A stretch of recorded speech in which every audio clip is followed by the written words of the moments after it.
Hello hi friends, welcome to my channel. ఈరోజు నేను చెప్పబోయే ప్రాబ్లం వచ్చేసి ఎక్సర్సైజ్ నెంబర్ 1.1లో సెకండ్ క్వశ్చన్ ఏమి ఇచ్చారు ఇక్కడ మనకి. Use division algorithm to show that any positive odd integer is of the form of 6q plus 1 or 6q plus 3 or 6q plus 5 where q is some integer. అంటే ఇక్కడ ఏం చెప్తున్నారు మనకి, డివిజన్ ఆల్గరిథమ్ని యూస్ చేసుకొని ఎనీ పాజిటివ్ ఆడ్ నెంబర్స్ అంటే ఏదైనా సరే పాజిటివ్ ఆడ్ నెంబర్స్ని కన్సిడర్ చేసుకొని ఈ ఫామ్లోకి మనము చూపించాలి. ఓకేనా? So now start the question. అంటే ఫస్ట్ ఏం చేయాలి, మనము యూక్లిడ్స్ డివిజన్ లెమ్మా ఫార్ములా రాసుకోవాలి. ఏంటిది? a is equal to bq plus r. So మనకి యూక్లిడ్స్ డివిజన్ లెమ్మాకి కండిషన్ వచ్చేసి ఏంటంటే 0 is less than or equal to r and less than b. ఓకేనా? సో ఇక్కడ మనము బీని అంటే ఇచ్చిన క్వశ్చన్లో ఈ ఈక్వేషన్ తోటి మనము కంపేర్ చేసుకుంటే బి వాల్యూ ఏమవుతుంది, ఇక్కడ 6 అవుతుంది. Next coming to third question. ఇక్కడ మన క్వశ్చన్లో ఏం మెన్షన్ చేశారు, use division algorithm to show that the square of any positive integer is of the form of 3p or 3p plus 1. ఓకేనా? అంటే ఏం చెప్తున్నారు ఇక్కడ, యూజ్ డివిజన్ ఆల్గరిథమ్ అంటే ఫస్ట్ ఆఫ్ ఆల్ మనం ఏం చేయాలి, డివిజన్ ఆల్గరిథమ్ అంటే ఏంటి, యూక్లిడ్స్ డివిజన్ లెమ్మా ఫార్ములా రాసుకోవాలి. ఏంటిది అది? a is equal to bq plus r అనమాట. ఓకే, నెక్స్ట్ కండిషన్ కూడా రాసుకోవాలి. ఏంటిది ఆ condition? 0 is less than or equal to r and less than b. Okay, next మనకి బి వాల్యూ తెలియాలి కదా. క్వశ్చన్లో చూద్దామా, ఏముంది ఇక్కడ, 3 అనేది బి వాల్యూ కంపేర్ చేసుకుంటే. So b is equal to 3. Next ఏం చేయాలి, మనము ఆర్ వాల్యూని రాసుకుంటాం. ఎలా రాసుకుంటాము? 0 is less than or equal to are less than 3. So ఈ కండిషన్ని సాటిస్ఫై చేసుకుంటూ మనం ఆర్ వాల్యూస్ని రాసుకోవాలి. అంటే ఏంటి, 0 1 2 అంతే కదా. సో నెక్స్ట్ స్టెప్ ఏంటంటే చూడండి, ఇక్కడ show that the square of any positive integer అని మెన్షన్ చేసి, స్క్వేర్ అన్నారు. దేనికి స్క్వేర్? ఎనీ పాజిటివ్ ఇంటీజర్ యొక్క స్క్వేర్ అన్నమాట. అర్థమవుతుందా? సో మనం ఏం చేయాలి ఇక్కడ, first let's r is equal to 0 consider చేస్తే ఏమవుతుంది, a value? a is equal to 3q plus 0. అంటే ఏమవ్వాలి ఇక్కడ, a is equal to 3q అవుతుంది. ఇప్పుడు మనం ఏం చేయాలంటే స్క్వేరింగ్ ఆన్ బోత్ సైడ్స్ చేస్తామన్నమాట. అంటే ఏమవుతుంది ఇక్కడ, a square is equal to 3q whole square. అంటే ఏంటి ఇక్కడ 3 స్క్వేర్ అంటే ఎంత, 3 into 3, next q into q అంతే కదా. సో 9q స్క్వేర్ అవుతుంది. దీన్ని మనం ఎలా రాసుకోవచ్చు, 3 ఇంటూ 3 q స్క్వేర్లా రాసుకోవచ్చా? అంటే ఏంటి ఇక్కడ, ఈ 3 ఒక్కదాన్ని వదిలేసి ఇవన్నిటిని మల్టిపుల్ చేసుకున్నాం. ఎందుకు, మనకి ఎలా కావాలి, ఈ ఫామ్లోకి కావాలి లేదా ఈ ఫామ్లోకి రావాలి. సో ఇక్కడ మనం సిన్స్ ఆర్ దేర్ ఫోర్ ఏదన్నా సరే ఏం కన్సిడర్ చేసుకున్నాం, p is equal to 3q square consider చేసుకున్నాం.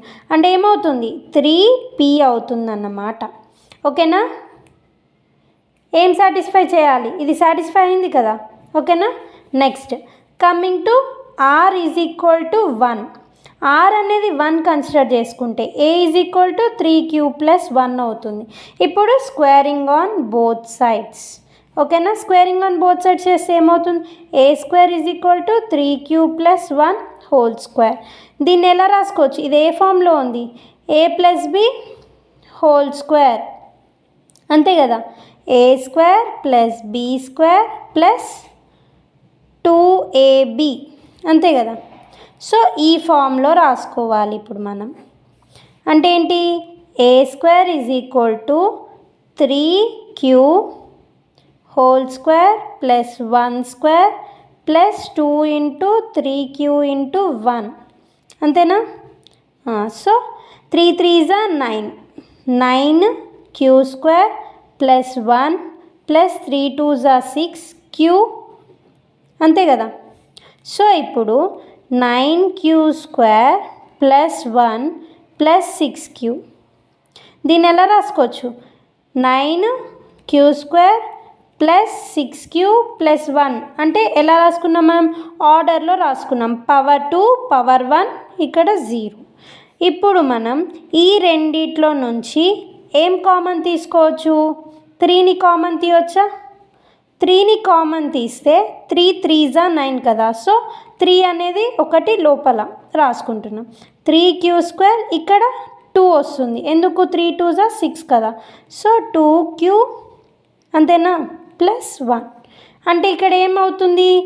సిన్స్ అని పెట్టి p is equal to 3q square plus 2q, ఓకేనా. సో ఏమవ్వాలి? టోటల్ ఈక్వేషన్ 3p ప్లస్ 1 అవుతుందన్నమాట, ఓకేనా. Next coming to r is equal to 2. r is equal to 2 consider చేస్తే ఏమవుతుంది? a is equal to 3q plus 2 అవుతుందన్నమాట. Squaring on both sides, ఓకేనా. Squaring on both sides ఎందుకు చేస్తున్నామో అర్థమవుతుంది కదా, క్వశ్చన్లో మనకి మెన్షన్ చేశారు. So squaring on both sides చేస్తే a square is equal to 3q plus 2 whole square, same as it is a plus b whole square ఫార్ములాని apply చేస్తున్నాం ఇక్కడ మనం, ఓకేనా. a plus b whole square formula ఏంటి? a square plus b square plus 2ab, ఓకేనా. So ఫార్ములాలో substitute a square is equal to 3q whole square plus 2 square plus 2 into 3q into 2, అంతే కదా. 2 ఇది a వాల్యూ, ఇది b value, ఓకేనా. Next 3 square అంటే 9q square plus 2 2s are 4 plus 3 2s are 6 6 2s are 12q, ఓకేనా. దీన్ని ఆర్డర్లో రాసుకున్నాం. 9q square plus 12q plus 4, ఓకేనా. Next 9q square plus 12q plus 4ని ఎలా రాసుకోవచ్చు? 3 ప్లస్ 1లో రాసుకోవచ్చు. సో రాసుకుంటున్నాం. ఇప్పుడు ఈ 3 టర్మ్స్లో నుంచి మనము 3ని కామన్ తీసుకున్నాం. 3ని కామన్ తీసుకుంటే ఏమొస్తుంది? 3 3s are 9, సో 3 కామన్ వస్తుంది. q square plus 3 4s are 12 అవుతుంది కదా. So 3 4s are 12q plus 3 1s are 3, okay. Next 1 అంటే ఇప్పుడు ఏం చేయాలి? Since p is equal to 3q square plus 4q plus 1 అన్నమాట, ఓకేనా. సో ఏమవుతుంది లాస్ట్కి ఆన్సర్? 3p ప్లస్ 1, ఓకేనా. ఇది మనకు కావాల్సిన ఆన్సర్స్ అన్నమాట. ఇది ఇదేంటిది? లాస్ట్ది, ఇది ఫస్ట్, ఓకే. వెన్ ఇది ఎప్పుడవుతుంది? r is equal to 0 consider చేసినప్పుడు a square is equal to 3p. So ఇది సాటిస్ఫై అవుతుంది కదా మన క్వశ్చన్లో ఇచ్చిన టర్మ్కి. So okay. నెక్స్ట్ ఇక్కడ a square is equal to 3p plus 1 అంటే ఇక్కడ సాటిస్ఫై అవుతుందా మనకి క్వశ్చన్లో ఇచ్చిన దానికి? రైట్. ఎప్పుడు ఇది? r is equal to 1 consider చేసినప్పుడు. నెక్స్ట్ ఏం కన్సిడర్ చేసాం ఇక్కడ? r is equal to 2 consider చేసాం. అప్పుడు ఏమవుతుంది? 3p plus 1. సో అంతా కూడా కంప్లీట్ అయిపోయింది. సో హెన్స్ ప్రూవ్డ్, ఓకేనా. Thanks for watching my video.